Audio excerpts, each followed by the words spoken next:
ये पार्ट 14 है। पार्ट 14 में हम लोग एक्सरसाइज 3.5 को सॉल्व करेंगे और 3.5 का वर्ड प्रॉब्लम यानी कि क्वेश्चन नंबर 4 से सॉल्व करेंगे। ठीक है, इसके पहले आपको क्या किया गया है, सारा एक्सरसाइज का आपको वीडियो मिल चुका है और अपलोड हो चुका है, तो आप वहाँ पीछे जाके देख सकते हो। 3.5 का जो क्वेश्चन नंबर 4 का फर्स्ट ऑप्शन है, वर्ड प्रॉब्लम क्या है देखिए। अ पार्ट ऑफ मंथली, आप क्वेश्चन पढ़िए पहले। A part of monthly hostel charges is fixed and the remaining depends on the number of days one he has taken if food in the mess. When a student A takes food for 20 days, she has to pay ₹1000 as hostel charges, whereas a student B pays 26 days pays 1180 as hostel charges. तो what is the fixed charge and what is the cost of food per day? तो यहाँ पर आपको taxi वाला बता चुके हैं, library वाला बता चुके हैं, तो ये सेम क्वेश्चन उसी तरह का है, रिपीट है। तो आपको यहाँ से जो है हॉस्टल में एडमिशन चार्ज वो तो फिक्स्ड रहेगा। आप हॉस्टल में एडमिशन करा लिए रहें चाहे ना रहें, छुट्टी में रहें, उससे मतलब नहीं है, वो फिक्स्ड चार्ज आपको पे करना है। लेट फिक्स्ड चार्ज भी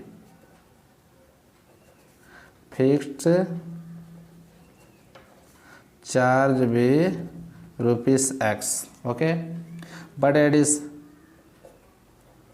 हॉस्टल में रहोगे तो खाना पीना खाओगे, मुंह तो बंद करके नहीं रखोगे, तो फूडिंग चार्ज अलग से उसको जोड़ता है। फूडिंग चार्ज, ठीक है, ₹Y पर डे, ठीक है, फूडिंग चार्ज पर डे के हिसाब से यहाँ पर ऐड किया जा रहा है।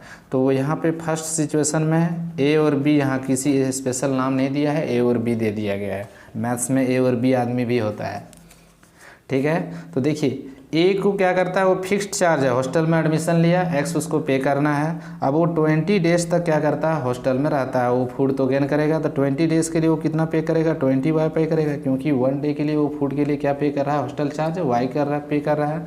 तो 20 डे के लिए हॉस्टल चार्ज क्या पे करेगा, वो 20Y पे करेगा। तो ओवरऑल मिला करके वो क्या दे रहा है, बिल उसका जो बन रहा है वो 1000 का बिल बन रहा है, ठीक है। तो ये क्वेश्चन नंबर 1 हो गया, ₹1000 का बिल बना उसका ओवरऑल। बी के लिए जो सिचुएशन है उसको भी ₹X, क्योंकि हॉस्टल चार्ज सबके लिए फिक्स है। फूडिंग चार्ज भी फिक्स है पर डे के हिसाब से, बट वो एक्स्ट्रा दिन कुछ रह रहा है, यानी कि ये 26 डेज रह रहा है। तो इसका मतलब ये क्या करना पड़ेगा, 26Y पे करेगा। और ओवरऑल उसका जो बिल बन रहा है वो क्या है, ₹1180 का बिल बन जा रहा है। तो क्वेश्चन नंबर 2। अब ये दोनों इक्वेशन को सॉल्व करके आपको एक्स और वाई का वैल्यू निकालना है। That means the fixed charge हो जाएगा and the what is the hostel charge, है ना, फॉर फूडिंग पर डे। तो यानी एक्स और वाई का वैल्यू निकालना। आपके पास बहुत सारा मेथड आ चुका है, क्रॉस मल्टीप्लिकेशन भी पढ़े हो, एलिमिनेशन भी पढ़े हो, सब्स्टिट्यूशन भी पढ़े हो, लेकिन सबसे ईजी आपका क्या पड़ेगा यहाँ पे, एलिमिनेशन ही, क्योंकि मेथड का जब जिक्र नहीं रहता था हम लोग को भी मेथड सबसे ईजी मेथड अप्लाई करेंगे, और सबसे मेरा यहाँ ईजी क्या पड़ेगा, एलिमिनेशन ही पड़ेगा। तो एलिमिनेशन में हम लोग किसी एक का कोफिशिएंट को इक्वेट करेंगे। देखिए ये एक्स है ऑलरेडी कोफिशिएंट इक्वेट किया हुआ है, तो हम लोग क्या करेंगे, सब्ट्रैक्टिंग इक्वेशन नंबर 2 फ्रॉम 1, या 1 को 2 में सब्ट्रैक्ट करेंगे, बात एक ही पड़ेगा। तो यहाँ से सब्ट्रैक्ट किया जाए तो x प्लस ये क्या है आपको 20y है, ये दोनों का सम आपको दिया हुआ है 1000। फिर से x प्लस ये क्या है 26 डेज के लिए, तो 26y हुआ, और ये 1180 सब्ट्रैक्ट करोगे माइनस हो गया, सही। यहाँ से माइनस बनेगा तो ये बनेगा -6y, ये यहाँ पे माइनस करेंगे तो 180, ये क्या बनेगा -180 बचेगा। तो आपको y का वैल्यू चाहिए, ये तो माइनस माइनस दोनों का कैंसिल हो जाएगा। y का वैल्यू चाहिए तो 180 अपॉन क्या होगा 6 होगा, 6 के टेबल में ये 30 टाइम्स में कट जाएगा, यानी कि y का फाइनल वैल्यू क्या हुआ 30 दिख गया, ठीक है। What is the final value of y, यानी कि 30 आपको आया। उसके बाद आपको अगर 30y का वैल्यू मिल रहा है तो यहाँ से आपको क्या करना है, x का वैल्यू निकालना है। तो इसको कहाँ पुट कर लेंगे, इक्वेशन नंबर 1 में हम लोग पुट कर लेते हैं, ठीक है। तो putting y equal to 30 in equation number 1, आप लिख दीजिए putting y equal to 30 in equation number 1। तो y equal to 30 equation number 1 में पुट करेंगे। तो इक्वेशन नंबर 1 मेरा क्या चीज़ है, देखिए x है प्लस 20y था, तो y का वैल्यू आपको 30 आ चुका है। इक्वल टू क्या ओवरऑल क्या बिल बना था 1000 का बना था, तो x इक्वल टू क्या होगा, ये 1000 हो गया। 20 और 30 का प्रोडक्ट क्या होगा 600, बट इधर राइट पार्ट में आया ट्रांसपोज होकर साइन माइनस हुआ, तो what is the value of x 400, यानी कि उसका जो एक्स का वैल्यू मिला 400, यानी कि एक्स हम लोग क्या चीज़ के लेके चले थे, फिक्स चार्ज लेके चले थे, ठीक है। तो हम लोग यहाँ पे लिख देंगे hence fix charge for hostel, है ना, हॉस्टल के लिए फिक्स चार्ज किया है, ठीक है। फिक्स चार्ज इक्वल टू क्या हुआ, ₹400 आ गया, क्योंकि हम लोग फिक्स चार्ज को एक्स लिए थे और एक्स का वैल्यू 400 आया। और फूडिंग चार्ज क्या हुआ मेरा आया, फूडिंग चार्ज खाने का जो खर्च आया है ना, फूडिंग चार्ज जो हुआ वो पर डे के हिसाब से है। वाई का वैल्यू क्या मिला था, 30 मिला था, है ना, हम लोग को वाई का वैल्यू क्या मिल चुका है, 30, यानी कि ₹30 पर डे, ठीक है। ये फूडिंग चार्ज आपको दे गया। तो यहाँ से आपको एक्स और वाई का वैल्यू फाइनल दिख गया। अब इसके बाद आपको यहाँ से क्या करना है, क्वेश्चन नंबर 2 देखना है। क्वेश्चन नंबर 2 आप देखिए, फ्रैक्शन का क्वेश्चन है, इसका सेकेंड पार्ट, ठीक है। तो सेकेंड पार्ट में आप fraction becomes 1/3 when 1 is subtracted from the numerator and it becomes 1/4 when 8 is added to the denominator, यानी कि 2 सिचुएशन दिया था हम लोग। सिचुएशन लेट फ्रैक्शन भी, फ्रैक्शन का जब भी प्रॉब्लम रहता है हम लोग क्या करेंगे, एक्स वाई पर ले लेंगे, ठीक है। Late fraction equal to x/y, ठीक है। क्वेश्चन नंबर इसका फर्स्ट सिचुएशन केस 1 में when 1 is subtracted from the numerator, यानी कि न्यूमरेटर और डिनोमिनेटर, x न्यूमरेटर कहलाया, y डिनोमिनेटर कहलाया। तो 1 इज सब्ट्रैक्टेड फ्रॉम न्यूमरेटर, ठीक है। 1 इज सब्ट्रैक्टेड फ्रॉम न्यूमरेटर, तो न्यूमरेटर में से 1 को सब्ट्रैक्ट कर दिए, तो ये किसके इक्वल हो जाता है, 1/3 के इक्वल। तो इसको क्रॉस करके हम लोग यहाँ से निकाल लेंगे, तो ये बनेगा x - 1 इक्वल 3x, क्रॉस होगा तो 3x, और ये क्या हो जाएगा -3 और इक्वल टू y है। और थोड़ा सा इसको सिंप्लीफाई करेंगे तो बनेगा 3x - y equal to 3। Question number 1 कर लेंगे, ठीक है। तो यहीं से हम सेकेंड इक्वेशन भी बना लेते हैं। तो सेकेंड इक्वेशन में अब क्या बोला जा रहा है, when 8 is added to the denominator, अगर x/y है और डिनोमिनेटर में हम लोग 8 को ऐड कर देते हैं तो बोलता है फ्रैक्शन किसके इक्वल बन जाता है, 1/4 के इक्वल आ जाता है। तो इसको भी हमको वही काम करना है, क्रॉस मल्टीप्लाई करना है। तो यहाँ से 4x और ये बन रहा है y + 8 बन रहा है, फिर से ये मेरा बन जाएगा 4x, इधर से -y होगा और ये क्या होगा 8। ये आपका इक्वेशन नंबर क्या हो गया 2। अब ये दोनों इक्वेशन को आपको सॉल्व करके x और y का वैल्यू निकालना है। देखिए ध्यान से, ऑलरेडी यहाँ पर मेरा जो x और y हमको एलिमिनेशन मेथड अप्लाई करना है, y दोनों y मैच कर रहा है, कोफिशिएंट दोनों का ऑलरेडी मैच इक्वल है। तो हम लोग इक्वेशन 1 में से 2 को सब्ट्रैक्ट कर लें या से 2 में से 1 को सब्ट्रैक्ट कर लेते हैं। तो हम यहाँ पे क्या करते हैं, इक्वेशन 2 में से या 1 को 2 में सब्ट्रैक्ट कर दें। Now subtracting equation number 2 from 1, 2 को 1 में से सब्ट्रैक्ट करेंगे तो यहाँ से क्या डेटा मिलेगा, 3x - y equal to 3, it is given. अगर ये सेकेंड इक्वेशन मेरा क्या था, 4x - y इक्वल टू क्या है 8 है। तो यहाँ से हमको सब्ट्रैक्ट करना है, साइन हर एक जगह बदलेगा, यहाँ माइनस हो गया, ये माइनस था तो ये प्लस हो गया और यहाँ पे माइनस हो गया, तो ये तो दोनों यहाँ कैंसिल हो गया। ये 3x - 4x क्या डिफरेंस बचेगा, -1x का डिफरेंस बचेगा, और 5 और -8 में क्या डिफरेंस बचेगा, -5 का। माइनस माइनस कैंसिल हो गया, what is the value of x, 5। तो x का वैल्यू आपको 5 आया। तो x तो आपका न्यूमरेटर है, अभी y का भी वैल्यू चाहिए, तो आपको इक्वेशन नंबर 1 या 2 में पुट करना है। तो हम यहाँ से क्या करते हैं, इक्वेशन नंबर 1 में ही पुट कर देते हैं, putting x equal to 5 in equation number 1। तो इक्वेशन नंबर 1 आपका था 3 × x, क्योंकि x का वैल्यू आपको 5 आया है, -y, और ये किसके इक्वल है, देखिए आपका इक्वेशन नंबर 1 यही था। तो यहाँ से इसको जब सिंप्लीफाई करेंगे -5 3 जा 15, राइट पार्ट में इसको लाएंगे तो -15 हो जाएगा, ये -15, यानी कि -y इक्वल टू -12 बचेगा, माइनस माइनस कैंसिल करेंगे तो what is the final value of y, 12, ठीक है। तो x का वैल्यू 5 हुआ और y का वैल्यू क्या हो गया, 12 हो गया। और इस तरह से आपका क्या हुआ, ये क्वेश्चन नंबर सेकेंड भी कंप्लीट हुआ। आप लिखना चाहोगे तो लास्ट में लिख दीजिए देयरफॉर फ्रैक्शन भी, ठीक है। फ्रैक्शन भी क्या हो गया आपका x/y, x का वैल्यू 5 है और y का वैल्यू क्या है 12 है, तो आपका फाइनल आंसर क्या हुआ 5/12, ओके। तो ये आपका सेकेंड पार्ट भी क्लियर हो गया यहाँ से। इसके बाद आपको थर्ड पार्ट यहाँ से कुछ दिया हुआ है।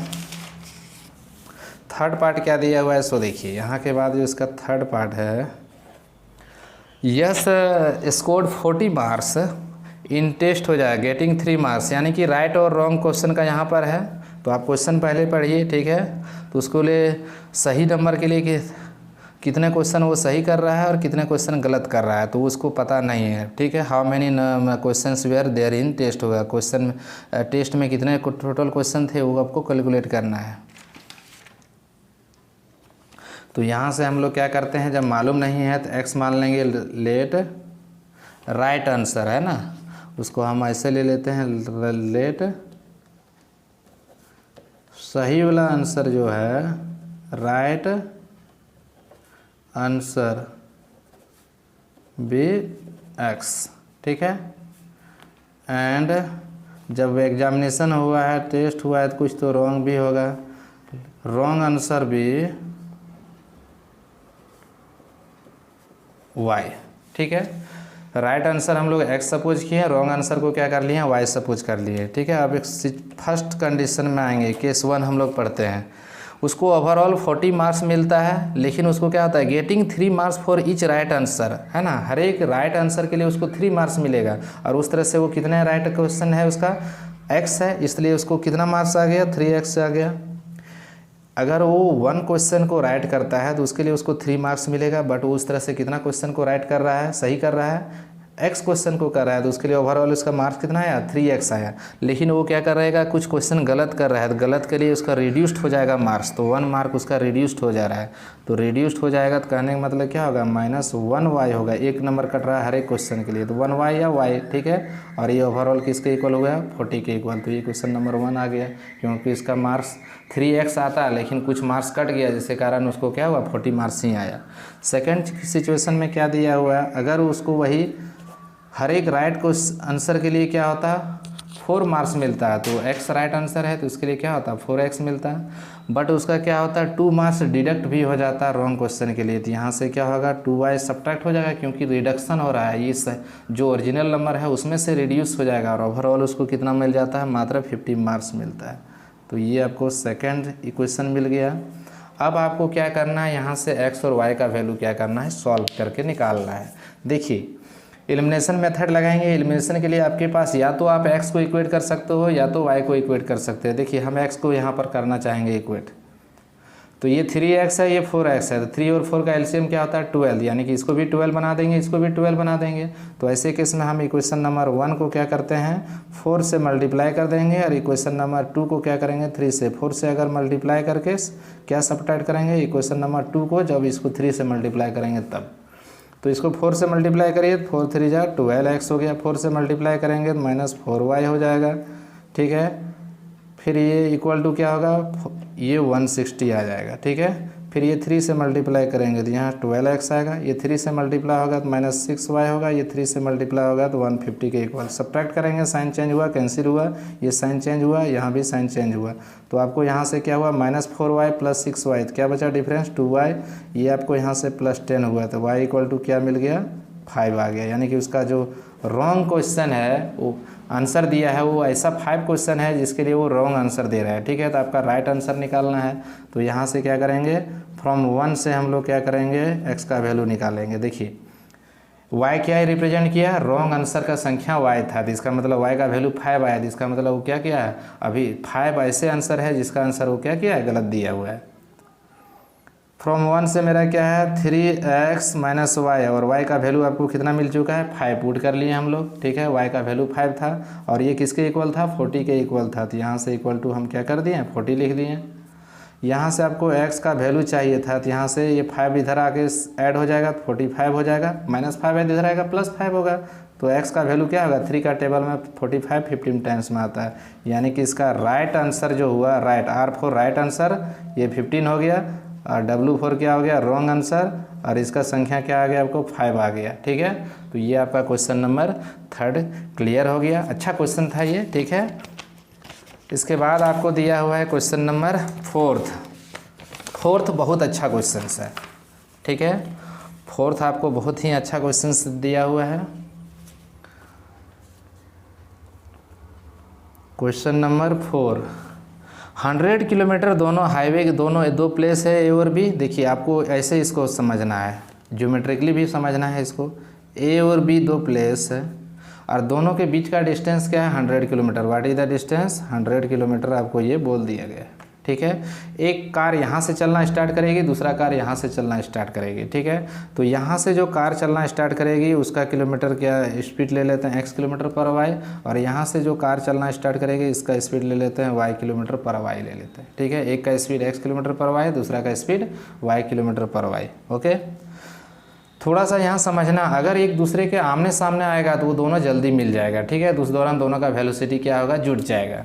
अगर एक के पीछे दूसरा जाएगा तो वहाँ पर क्या होगा, एक का वेलोसिटी दूसरा से क्या होगा, यहाँ पे ज़्यादा या कम होगा, डिफरेंस रहेगा दोनों का स्पीड में, तब तो एक दूसरे को पीछा कर पाएगा। क्योंकि उसके बीच अगर मान ले दोनों का स्पीड एक समान रहेगा तो मान ले ए जा रहा है आगे आगे तो उसके पीछे बी भी आ रहा है, लेकिन बी इसका और इसका स्पीड दोनों का समान है, तो ऐसे केस में दोनों के बीच में हमेशा डिस्टेंस 100 किलोमीटर मेंटेन रह जाएगा। लेकिन यहाँ अगर मान ले ए जा रहा है आगे आगे और बी उसके पीछे पीछे आ रहा है और उसको पीछा कर रहा है, क्यों पीछा कर पा रहा है, क्योंकि वाई का वैल्यू ज़्यादा है, इसका स्पीड ज़्यादा होगा तभी तो इसको पीछा कर पाएगा। तो यहाँ पर यही सिचुएशन है, चोर सिपाही वाला क्वेश्चन जैसा है ये। तो आपको यहाँ पे सपोज कर लेना है, late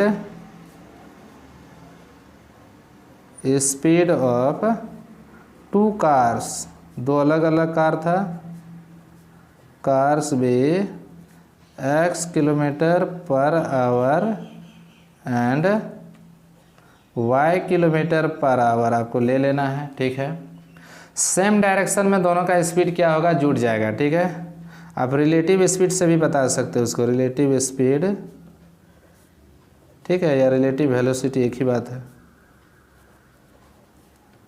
velocity in same direction, यानी कि सेम डायरेक्शन मतलब एक के पीछे दूसरा। अच्छा, यहाँ पर एक बात लिख लेना था, x minus x is greater than y कर देते हैं। ठीक है, यानी कि y से x का वैल्यू ज़्यादा है। सेम डायरेक्शन में क्या होगा, x माइनस वाई हो जाएगा। ठीक है, x minus Y kilometre per hour, क्योंकि सेम डायरेक्शन में दोनों का स्पीड सब्ट्रैक्ट हो जाएगा, क्योंकि x ज़्यादा है y से। तो ऐसे केस में x माइनस वाई कुछ स्पीड का डिफरेंस होगा तब तो उसको पीछा कर पाएगा। अगर हम लोग यहाँ लिख लेंगे रिलेटिव स्पीड वेलोसिटी, या स्पीड जो लिखिएगा relative velocity in opposite direction, तो अपोजिट डायरेक्शन एक दूसरे के आमने सामने है, तो आमने सामने में अपने कॉमन सेंस लगा सकते हो जो कि दोनों जल्दी मिल जाएगा। ठीक है, तो अपोजिट डायरेक्शन में क्या होगा, दोनों का स्पीड एक दूसरे से ऐड हो जाएगा, तो x plus Y kilometre per hour. अब अकॉर्डिंग टू क्वेश्चन में जो सिचुएशन दिया हुआ है आपको, वो क्या दिया हुआ है वो आप देखिए अब। ठीक है, पहला क्वेश्चन इसका देखा जाए, फर्स्ट पार्ट है इसका। तो फर्स्ट पार्ट में आपको ये मेंशन किया हुआ है, अगर एक दूसरे के क्या होगा अपोजिट में आएगा तो वो दोनों एक ही घंटा में क्या होगा मिल जाएगा। तो एक ही घंटा में मिल जाएगा तो आमने सामने आएगा, दोनों का स्पीड एक दूसरे के अपोजिट में होगा, तो x प्लस वाई एक घंटा में यानी कि वो मिल जा रहा है। तो इस दौरान वो 100 किलोमीटर का डिस्टेंस वो तय कर लिया। ठीक है, क्योंकि दोनों अगर a इधर से आ रहा है दूसरा b इधर से आ रहा है, दोनों एक दूसरे से मिल गया तो दोनों मिल के 100 किलोमीटर का डिस्टेंस तो तय किया होगा ना। तो टाइम कितना लगा, स्पीड आपका x plus Y kilometre per hour था अपोजिट डायरेक्शन में, और टाइम लग रहा है 1 आवर, तो speed into time equal to क्या होगा, डिस्टेंस होगा। तो डिस्टेंस आपका 100 किलोमीटर है, तो क्वेश्चन नंबर 1 बना। फिर सेकंड पार्ट में आपको यहाँ से दिया जा रहा है, सेकंड पार्ट में बोला गया है क्या है, दोनों एक दूसरे के अपोजिट में है, अपोजिट में नहीं सेम डायरेक्शन में। सेम डायरेक्शन मतलब एक के पीछे दूसरा भाग रहा है, तो x माइनस वाई था आपका स्पीड, कितना टाइम लग जा रहा है उसको 5 hour, speed into time equal to distance है। डिस्टेंस तो दोनों के बीच में 100 किलोमीटर ही ना है, ये 5 से आप कैंसिल कर सकते हो, तो ये 20 टाइम्स में की। ठीक है, क्यों 5 से मल्टीप्लाई किए, क्योंकि 5 आवर आपको उसको पीछा करने का टाइम दिया था। तो स्पीड आपका x माइनस वाई था सेम डायरेक्शन में, टाइम था 5 आवर, तो speed into time equal to distance हो गया। तो आपको यहाँ से एक रिलेशन मिला x minus Y equal to 20। ये आपका इक्वेशन नंबर 2 था हुआ।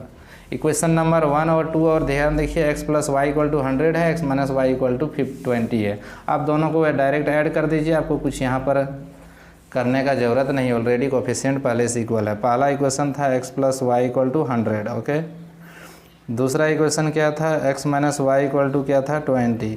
दोनों को हम ऐड कर रहे हैं, तो यहाँ साइन वगैरह कुछ चेंज नहीं करेगा, ये दोनों तो कट जाएगा, तो ये 2x होगा और ये दोनों ऐड होकर क्या होगा 120। तो 2 से डिवाइड करेंगे तो ये 60 टाइम में कट जाएगा, यानी कि एक का स्पीड क्या हो गया 60 किलोमीटर पर आवर। सेकेंड का स्पीड कितना होगा, इसी को हम लोग क्या करेंगे पुट कर लेंगे इक्वेशन नंबर 1 में, putting x equal to 60 in equation number 1। ठीक है, तो आपको इक्वेशन नंबर 1 में x प्लस वाई था, क्या वैल्यू दिया है x प्लस वाई, और ये दोनों का सम क्या था 100 था। तो what is the value of y, तो यहाँ 60 आके सब्ट्रैक्ट होगा तो 40 बच जाएगा। इसका मतलब का दोनों कार का स्पीड, एक का स्पीड क्या होगा 40 किलोमीटर पर आवर और दूसरा का क्या होगा 60 kilometre per hour. Hence speed of cars be 60 kilometre per hour and 40 kilometre per hour. Okay, तो ये आपका 4th पार्ट क्लियर हो गया।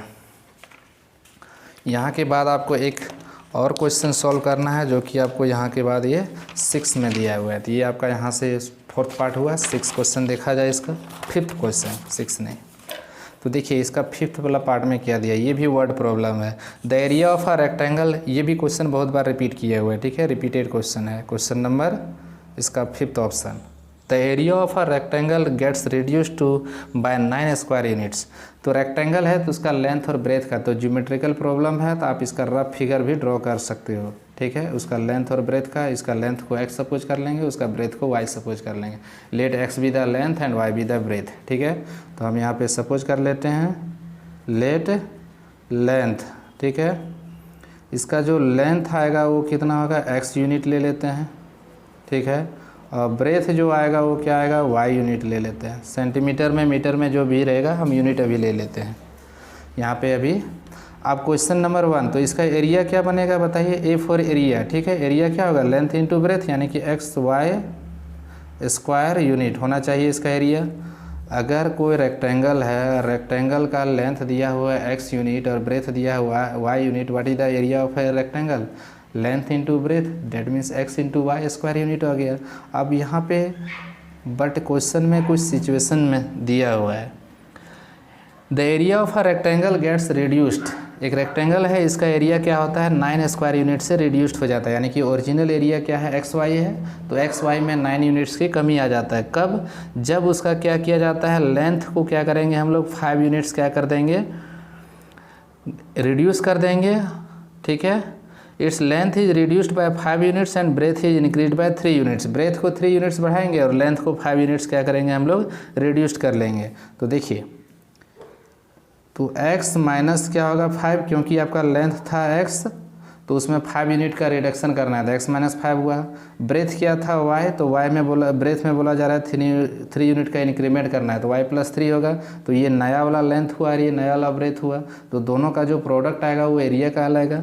और एरिया, ये जो एरिया आएगा रियल एरिया से क्या है 9 स्क्वायर यूनिट कम है, तो रियल एरिया से, रियल एरिया आपका क्या है एक्स वाई है, ये जो न्यू एरिया है ये गेट्स रिड्यूस्ड यानी कि घट गया है, कम हो गया है। इसका मतलब दोनों को आपस में इक्वल करना है, या तो हम लोग ओरिजिनल एरिया में 9 स्क्वायर यूनिट्स को सब्ट्रैक्ट कर देंगे, या तो जो डुप्लीकेट वाला या तो न्यू एरिया आया है उसमें से हम लोग 9 को ऐड कर लेते हैं। तो हम यहाँ पे 9 को ऐड कर लिए ताकि मेरा क्या है इक्वेशन फॉर्म कर जाता है। अब इसको थोड़ा सा सिंप्लीफाई करके इसको सिंपल इक्वेशन बना लेते हैं, X into Y X Y, फिर यहाँ से x इंटू 3 यानी कि प्लस 3x, फिर माइनस 5y हो जाएगा, फिर क्या होगा माइनस 15 हो जाएगा, प्लस क्या होगा 9 होगा, इक्वल टू क्या हो गया xy हो गया। xy आपका कैंसिल हो गया, तो यहाँ से जो रिलेशन बना तो यहाँ से 3x माइनस क्या होगा 5y, माइनस 15 और 9 का जो डिफरेंस हुआ 6 माइनस 6, तो राइट पार्ट में जाएगा प्लस 6। तो ये क्वेश्चन नंबर 1 आपका एक है, यहाँ से क्वेश्चन दिया।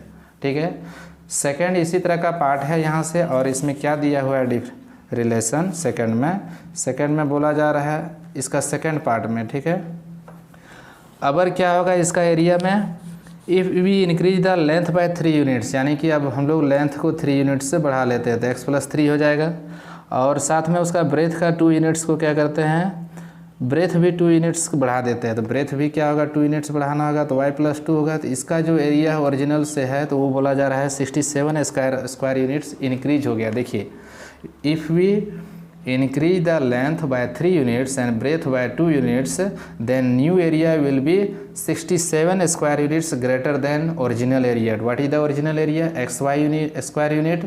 तो ये वाला एरिया इससे ग्रेटर है, तो दोनों को आपस में इक्वेट करना है। तो कैसे इक्वेट कर सकते हैं? तो हम लोग यहाँ पे ऐसे करते हैं, ये ओरिजिनल एरिया में कमी है क्योंकि ओरिजिनल वाला कम हो गया ना, तो उसमें से 67 को ऐड कर दिए, तो इक्वेशन फॉर्म कर गया यहाँ से। अब इसको थोड़ा सा हम लोग सिंप्लीफाई करेंगे, तो यहाँ से एक्स वाई होगा, फिर यहाँ से 2x बनेगा, फिर 3y बनेगा, फिर 3 2 जा 6 होगा, और ये आपको यहाँ से xy होगा, और ये क्या होगा 67। xy कैंसिल होगा, तो यहाँ से आपको इक्वेशन दिखेगा 2x प्लस 3y, ठीक है, और ये 6 इधर जाके सब्ट्रैक्ट होगा, 61 बचेगा। तो ये इक्वेशन नंबर 2 हो गया। देखिए आपके पास इक्वेशन नंबर 1 था 3x - 5y = 6, 2x + 3y = 61। अब ये दोनों को हमको क्या करना है? एलिमिनेट करना है। तो देखिए किसी एक का कोफिशिएंट को इक्वेट करेंगे, तो देखिए x का हम लेके चलते हैं, तो ये 2x है और ये 3y है, 2x है, ये 3y है, ठीक है। तो हम क्या करते हैं, इक्वेशन 2 और 3 का एलसीएम 6 होता है, तो दोनों को 6 बनाने का प्रयास करेंगे। तो इक्वेशन 1 को हम क्या करते हैं, 2 से मल्टीप्लाई कर देते हैं, और उसमें से इक्वेशन 2 को 3 से मल्टीप्लाई करके सब्ट्रैक्ट कर देंगे। तो इक्वेशन 2 को हम लोग 1 को 2 से मल्टीप्लाई किया, और इसको क्या चीज़ से मल्टीप्लाई किया? 3 से। तो 2 से मल्टीप्लाई करेंगे तो 3 2 जा 6 होगा इक्वेशन 1, फिर 2 से मल्टीप्लाई करेंगे तो -10y हो जाएगा, फिर इधर 2 से मल्टीप्लाई करेंगे तो 6 2 जा 12 हो जाएगा। फिर ये इक्वेशन 2 को देखिए, तो 3 से मल्टीप्लाई होगा तो ये 6x होगा, ये 3 से मल्टीप्लाई होगा तो ये 9y होगा, और ये यहाँ 3 से मल्टीप्लाई होगा 3 1 जा 3 183 है ना। सब्ट्रैक्ट करेंगे, सब साइन चेंज हुआ, यहाँ भी साइन चेंज हुआ, तो ये -19y आएगा। इधर साइन चेंज करेंगे तो यहाँ से माइनस, ये तो सब्ट्रैक्ट होगा, 3 में से 2 गया 1 बच जाएगा, यहाँ से आपको 7 -171 आया, ये माइनस माइनस कट जाएगा। और आपको पता है 19 के टेबल में 171 आता है, पूरा डिविजुअल है, 9 टाइम्स में ये पूरा डिविजुअल हो गया। तो इसका मतलब जो y का वैल्यू यहाँ से मिला वो 9 यूनिट मिला, ठीक है, यानी कि आपका ब्रेथ था। देयरफॉर अब ये पुट कहाँ करना है? इक्वेशन नंबर 1 में पुट कर लेना है। पुटिंग y = 9 इन इक्वेशन नंबर 1, तो यहाँ से आपको जो रिलेशन मिलेगा 3x - 5y, y का वैल्यू आपको 9 आ चुका था, इधर क्या था आपका 6 के इक्वल था। अब और सॉल्व करिएगा, 3x ये इधर आएगा, 9 5 जा 45, तो यहाँ से 45 मिल जाएगा। तो यहाँ से आपको एक रिलेशन बनेगा 3x = 51। तो फाइनल आंसर 3 का टेबल में x 51 कितना टाइम्स में आता है? 17 टाइम्स में। तो x का वैल्यू 71 हो गया और y का वैल्यू आपको 9 हो गया, ठीक है। तो यहाँ से आपको ये पता चल गया, आप लिख दोगे हैंस लेंथ भी 17 यूनिट एंड ब्रेथ भी 9 यूनिट। क्या क्या बोले? Length = 17 unit and breadth = 9 unit. हो गया क्लियर? तो ये आपका 3.5 का कंप्लीट सॉल्यूशन कंप्लीट हो गया। आप एक बार जाके सारे क्वेश्चंस को कॉपी पर बना लोगे। सारे क्वेश्चन बहुत ही इंपॉर्टेंट है ये एक्सरसाइज, और अच्छा क्वेश्चन सारा था, विशेष करके ये क्वेश्चन नंबर 5 भी अच्छा क्वेश्चन था, 4 भी अच्छा क्वेश्चन था। Thank you.